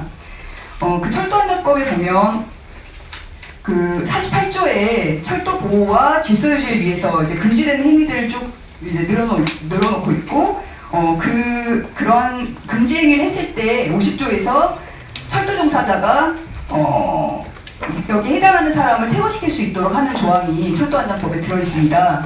그리고 이제 지금 코레일에서는 많이 이루어지는 노숙인에 대한 퇴거 조치가 철도안전법상 근거가 있다라고 말을 하고 있는데요. 그 부분에 대해서 좀 말씀을 드리려고 합니다. 그 48조 조항을 보시면 이게 과연 이제 지금의 강제 퇴거 조치들이 이루어지고 있는 조치들이 이걸로 정당화될 수 있는가를 봤을 때 48조 요건을 보시면 정당한 사유 없이 철도 보호 및 질서 유지를 해치는 각 행위를 해서는 안 된다라고 금지 규정이 있고요. 거기 이제 그 각호 중에 하나로 역시설 또는 철도 차량 안에서 노숙하는 행위라는 조항이 들어가 있습니다. 근데 과연 이것이 그 모든 노숙인들의 그 지금 야간 노숙을 모두 금지하는 행위를 정당화시키는 조항인가? 일단 그 요건에는 정당한 사유가 없어야 하고, 그리고 철도 보호 및 질서 유지를 해치는 행위여야 한다라는 요건이 지금 들어가 있는데, 아시다시피 지금 그 야간에 서울역에서 노숙하는 행위 자체가 굉장히 이제 사회 구조적인 피해자인 상황에서 다른 어떠한 그 대책이 없는 상황에서 자신의 생존권을 위해서 이제 취할 수밖에 없게 되는 굉장히 자기 방어 행위이고 긴급避難적인 성격을 가진 행위라고 사실상 봐야 하는데, 이런 부분을 과연 정당한 이유가 없다라고 평가할 수 있는지가 의문이고요. 그리고 이 조항의 다른 호들을 보시면 굉장히 직접적으로 철도 보호와 질서 유지를 해치는 행위들을 이렇게 나열한 것을 알 수 있습니다. 뭐 예를 들면 철도 시설이나 철도 차량을 손괴해서 운행에 위험을 발생하게 한다라던가, 아니면 뭐 역시설 등에서 폭언이나 고성방가 등의 소란을 피우는 행위라던가, 이런 식으로 그 8호의 노숙하는 행위를 제외한 모든 행위들은 굉장히 직접적으로 철도 보호 안전, 그러니까 철도 안전과 질서 유지를 해치는 그런 행위들로 지금 나열이 되어 있거든요. 결국 48조의 그 전체적인 취지를 봤을 때는 명백하게 이게 철도 보호나 질서 유지를 해야 하는 행위이기 때문에 금지가 되는 것이고, 그렇기 때문에 이제 퇴거시킬 수 있는, 이렇게 이어진다라는 것을 이 조항에서 이제 이 조항의 취지가 그렇다라는 걸 알 수 있는데, 거기에 비춰보면 여기서 노숙하는 행위는 모든 노숙하는 행위가 아니라 이런 철도 보호와 질서 유지를 명백하게 해치는 행위일 때 제한적으로 해석이 되어야 된다고 생각을 하고요. 그리고 그 뒤에 이제 퇴거 조치 자체도 열차 밖이나 대통령령이 정한 지역 밖에서 이제 대통령에는 정거장이나 철도 설비, 화물 적화 이런 시설 밖으로 퇴거시킨다라고 지금 되어 있는데, 이때 정거장은 여러 가지 법의 시행 규칙이나 이런 걸 보면 정거장과 철도 역사가 구분되어서 규정되어 있는 걸 알 수 있거든요. 그렇기 때문에 이 퇴거시킬 수 있는 지역 자체도 철도 역사가 아니다, 정거장과 설비, 화물이 있는 곳이다라고 이제 해석이 되고요. 그리고 이걸 전체적으로 봤을 때 과연 이 철도안전법이라는 법 자체가 이런 식의 단순하게 정말 뭐 지나다니는 사람들이 보기 싫어한다, 불안해한다라는 식의 약간 그런 식의 이유를 들어서 이 노숙인들의 생존권 자체를 모두 침해하는 이런 것을 정당화시키는 법인가, 그리고 이 48조 그렇게 해석되어야 되는 법인가 라는 부분에 대해서 굉장히 그런 식으로 정당화할 수 있는 규정이 아니다 라는 부분을 말씀을 드리고 싶고, 질문해 주신 분이 없어가지고 제가 이렇게 말씀을 드리는 게 참 그렇긴 한데, 지금 말씀을 드렸습니다. 제가 말씀드리고, 지금 우리 발제자분들한테 말씀하신 분들께서 서울역 노숙금지 조치에 대한 서울시 입장을 밝혀라 그러는데 저희 밝혔습니다. 이건 철회돼야 된다. 기본적으로 노숙인 인권적 측면에서도 그렇고 또 노숙인의 지금 이 월동기에 노숙인들이 이렇게 도숙 생활하면서 생명의 위협을 일으켜서 해서는 안 된다는 게 저희들 기본적인 입장이고 또 인권위도 마찬가지였고 근데 이제 이제 뭐 철도청이나 또는 건설교통부 이제 국토부에서 이제 생각을 철회를 하지 않기 때문에 계속 저희들이 이제 협의를 하고 있는 중이고요. 그렇다고 또 뭐 협의 안 된다고 해서 손 놓고 있을 수 없기 때문에 저희가 이제 뭐 응급구호방이라든지 또 응급대피소 어떻게 그 서울역 우체국 앞 지하보도에 약 80명 정도의 노숙인들이 이제 겨울에 따뜻해 오늘만 보도도 봤을 겁니다. 온도를 깔아 그게 바닥을 따뜻하게 해서 좀 쉴 수 있는 공간을 만들기도 하고 저희가 좀 나름대로 노력을 하고 있다 이렇게 말씀을 드리고요. 여기 계신 분들한테 하여튼 뭐 철도청하고 계속 협의해서 이게 뭐 빠른 시일에 어떤 식으로 좀 정리가 될 수 있도록 그렇게 노력을 하겠습니다. 네. 일단 아까 우리 박재수 선생님 비민주적이다 모든 기관들이 다 그렇지는 않고 실제로는 쉼터에 뭐 2-3명 있는 실무자 2-3명 있으면서 밤낮 2교대 근무하고 그런 시스템 안에서 거기서 뭐 민주적으로 서로 만나고 얼굴 맞대고 회의할 시간도 없는 상황에서 그런 열악한 환경 속에서 일을 하면서 기관장의 그 비민주적이다라고 말씀을 하신다면 일단 환경이나 조건들을 받쳐줘야 된다라고 일단 판단이 되고요. 저희 센터 같은 경우는 그 굉장히 많은 회의 구조를 갖고 있고 그런 것들이 의사가 전달되도록 활동적으로 움직이고 있습니다. 그래서 억울해서 일단 한 말씀 드리고요. 저번에 그 시장님 뵀을 때 말씀드렸지만 어쨌든 지금 전반적인 흐름과 방향은 소규모화, 지역화 그리고 전문성을 강화하는 것으로 가고 있습니다. 실제로는 그동안 통제 개념으로 봤던 노숙인에 대한 관리 부분은 실제로는 지역사회에서 그 일반 시민으로 받아들여서 지역사회 안에서 서비스를 제공할 수 있도록 분화시키는 작업들이 굉장히 필요한데요. 현재 서울시를 제외하고는 구단위에서 노숙인들을 전담으로 담당하거나 또는 서비스를 지원하는 단위가 없습니다. 전문가 그룹도 없고 그래서 모든 사람들이 다 노숙 사건이 발생됐을 때 다 중앙으로 집중이 됩니다. 그러다 보니까 실질적으로는 그 실질적인 개별적 서비스가 지원되지도 않고 이게 통제 개념으로 가는 방향으로 흘러갈 수밖에 없다는 거죠. 걱정되는 바는 영등포역 주변이 아마 2-3년 안으로 재개발되는 걸로 알고 있습니다. 쪽방들이 다 밀려날 거고 거기에 계시는 수많은 노숙인 분들이 아마 지역 각지로 다 흩어지실 텐데요. 서울역은 숫자가 항상 일정하게 유지되는 이유는 새로운 분들이 계속 들어오십니다. 근데 그 이상 못 들어오는 것은 채워놓을 수 있는 인프라가 한정되어 있거든요. 그분들이 다 어디로 가시냐면 이제 각 지하도로 빠지고 이렇게 될 텐데 그런 문제에 대해서 대응할 수 있는 방법들 결국은 지역 안에서 그 사람들을 받아들이고 그 사람들을 감싸 안을 수 있는 정책적인 제안들이 나와야 된다는 것이죠. 이런 부분 마지막으로 쉼터나 상담보호센터 이제 노숙인 쪽은 쉼터가 완결 구조인데 쉼터 안에서 실제로 퇴소해서 갈 수 있는 여건과 인프라, 연계망이 거의 없습니다. 그런 부분들에 대한 끊어진 연계망들을 이어내는 것 이런 것도 굉장히 필요하지 않나 판단됩니다. 네, 감사합니다. 아마 시간이 갈수록 주시고 싶으신 말씀들은 훨씬 더 많으실 걸로 압니다. 조인 변호사님께서 코레일의 강제 퇴거 조치가 근거로 삼고 있는 철도안전법이라는 부분들이 사실 법리적으로 다툼의 여지들이 충분히 있는 것이기 때문에 당연하게 받아들일 수 없다라는 부분. 또 기획관님께서 서울시 입장은 코레일의 조치가 정당하지 않다라고 보고 있다는 점에서 같다라는 부분 이제 확인해 주셨고요.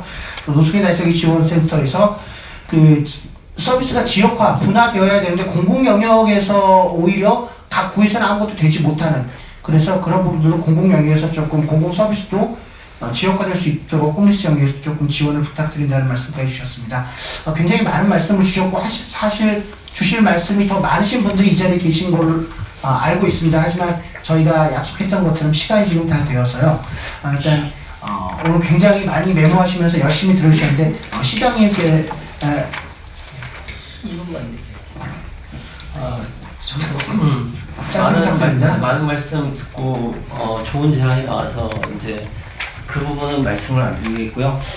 그 쪽방 상담소장을 한 1년 하다 보니까 그 상담보호센터하고 거리 노숙하고 이 쪽방하고 이게 왔다 갔다 하지 않습니까? 많은 부분들이 이 쪽방에 살 때 보면 아까 인권 사랑방에서도 제안했을 때 그 쪽방에 살면서 할 수 있는 커뮤니티 그룹, 이런 지역 공동체 그룹이 별로 없는 것 같습니다. 그래서 시장님께서도 많이 제안을 하셨는데 또 거리 노숙을 하다가 이 쪽방으로 1차적으로 좀 옮겨가면 한 4,000명 정도 되는 쪽방에 있는 사람들을 마을 공동체나 마을 기업으로 좀 엮어서 생산성 있게 좀 그런 커뮤니티 그룹을 하면 거기에서 다시 거리 노숙으로 나오는 이런 부분이 좀 줄어들지 않을까 하는 걸 제안하고요.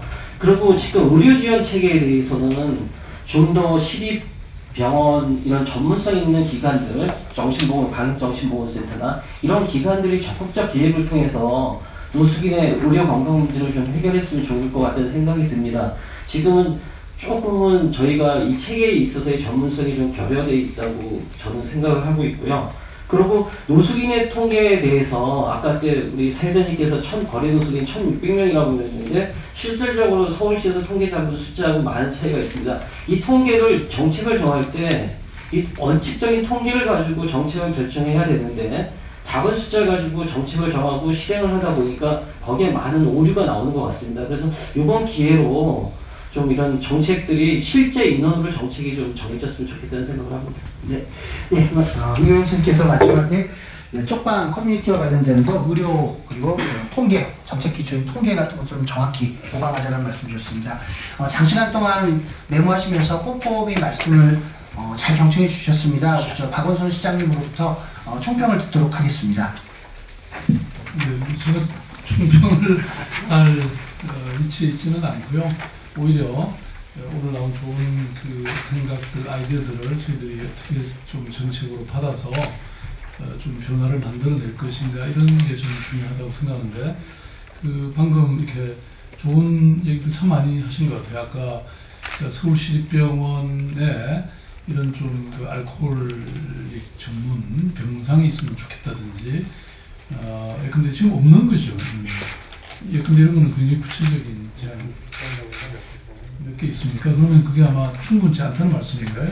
네, 그럼 조금 더 그런 걸 강화한다든지 또 아마 이 불친절하다고 아까 여러 얘기들이 있다고 그러셨는데 근데 저는 그 시립병원 종사자들에 대한 좀 교육 같은 것도 좀 더 필요할 것 같고요. 사실 오늘 저도 아까 우리 정록 씨가 얘기한 빈곤이 형벌이 아니다라고 하는 그런 얘기 참 가슴에 와닿는 얘기인데요. 아마 이런 얘기들은 저는 청장님이나 거기 공무원들도 좀 들으셔야 될 얘기인 것 같습니다. 그 외에도 참 좋은 얘기들이 저는 많았다고 생각하는데 특히 아까 영등포의 재개발의 부분에도 저도 거기 가봤습니다만은 그러니까 저는 재개발이 뭐 일부 이루어질 수밖에 없는 측면이 있다 하더라도 거기에 이미 존재하는 쪽방이라든지 그 영세 서민들의 삶이 어떻게 이렇게 보존 내지는 진화하면서 재개발이 함께 이루어질 수 있는지 그런 고민도 함께 있으면 좋겠다. 제가 영등포 구청장님이나 그 당시에 입혔던 분들한테 그래서 그 재개발 사업에 대한 좀 아직 확정되지 않았다면 그 부분에 대해서 고민을 좀 담아달라 이런 얘기를 했는데 그런 것도 저는 말하자면 지금 어찌됐든 영등포역을 중심으로 살아온 그분들을 뭐 다른 지역에 있어서 임대주택을 드린다고 하더라도 그분이 그쪽에서 적응할 수가 없는 거 아닙니까?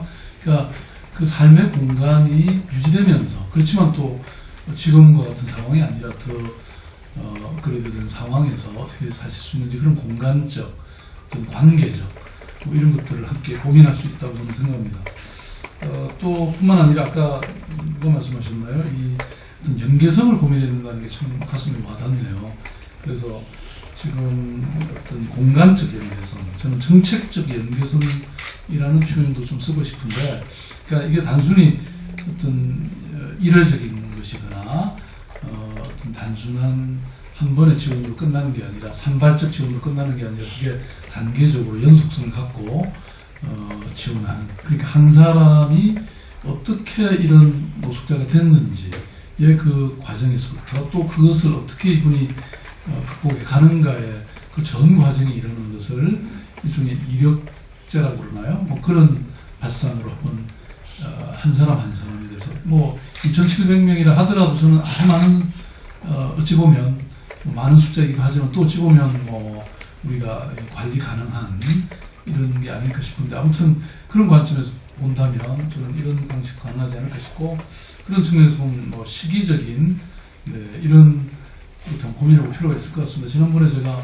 그 홍아무개라고 하는 이 노숙 사망자에 대해서 제가 그때 가서 신문 말씀도 다 듣고 그랬습니다만, 저는 아까 뭐 개입이라는 표현도 하셨습니다만, 그게 이게 중간중간에 그분이 상담소에 오면 나타났다가 그리고 사라져서 어디에서 뭘 어떻게 지내는지 또 파악이 안 되는 부분도 있고 그런 게 있더라고요. 그래서 한 사람 한 사람에 대해서는 이게 쭉 추적되면서 그분이 좀 더 개선 가능한 그런 삶으로 연결될 수 있도록 우리가 이렇게 보호하는 게 저는 좋겠다고 생각하고요.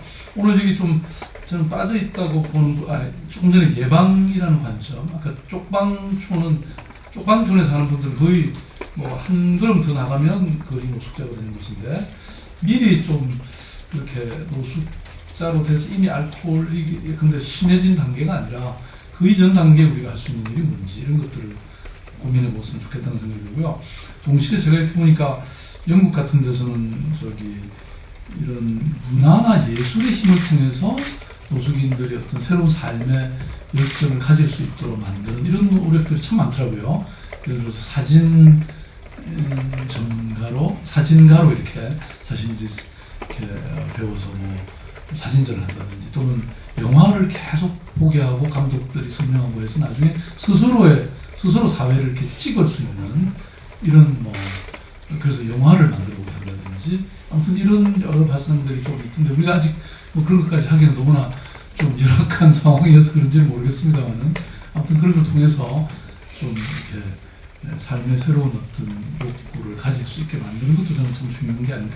이미 인문학 같은 얘기하고 있습니다만은, 아무튼 뭐 이미 나온 많은 말씀들은 이제 저희들이 조금 한 번 더 고민해서 뭐 이렇게 채택할 수 있는 것은 또 하고, 중장기적 고민할 것은 하고, 그래서 아까 거버넌스 문제는 뭐 아까 기획가님도 아주 좋다고 말씀하셨으니까 조만간 이런 걸 꾸려서 정말 현장과 이런 정책이 함께 갈 수 있도록 이렇게 하면 아마 정책도 굉장히 정체성 있는 그런 것으로 변할 수 있지 않을까 싶습니다.